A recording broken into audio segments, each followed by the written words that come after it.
Iyak si Westbrook kay LeBron James, year 21 pero hinahalimaw pa din ang laro. Taob si Paul George at Kawhi, tamang tampo lang si Brody. The Battle of LA, LA Lakers at LA Clippers. Hindi pa available ngayong game ang kakatrade lang na si James Harden. Posibleng laban sa Knicks pa maglalaro si The Beard. Bago ang jump ball, nilapitan lahat ni LeBron ang player ng Clippers. Maliban kay Westbrook na tila nagtago at parang may tampo pa kay LBJ. Opening period the clock, Kawhi Leonard maagang nakuha ang rhythm sa kanyang opensa. Swabe ang mga jump shot ni Kawhi. Bumawi naman si King James, inararo ang depensa ni Kawhi at Paul George.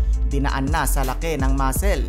Kawhi Leonard wala pang kalahati ng quarter, 13 points kaagad.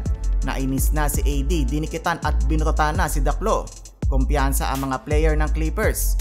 PG-13 binasic lang si Austin Reeves mga idol. Medyo matamlay ang depensa ng Lakers. Madalas open ang mga player ng Clippers. Buti na lang naka back-to-back threes ang Lakers bago matapos ang quarter, 37-24. Second quarter, pumartida si LeBron James. Natanggalan ng sapatos pero maya-maya kumakaripas na ng takbo at biglang nagdunk.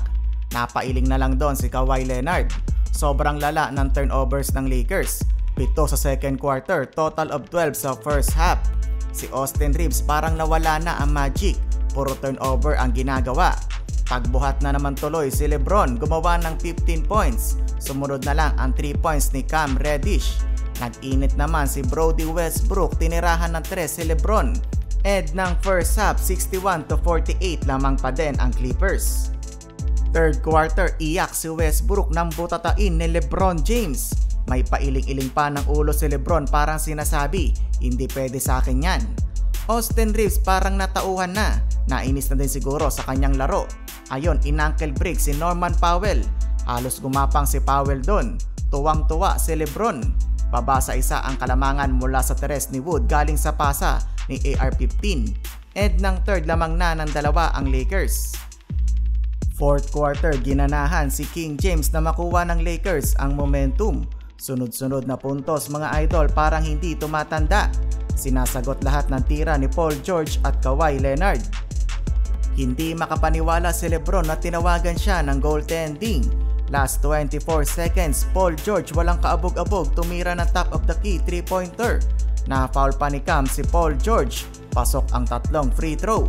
Di naman na ipasok ni D'Lo ang pang game winner. Umantong tuloy sa overtime ang laban. Overtime, 38 years old LeBron James walang kapagod-pagod. Lumipad pa sa fast break galing sa alley-oop ni Austin Reeves. Tuwang-tuwa si Bronny James sa kanyang ama.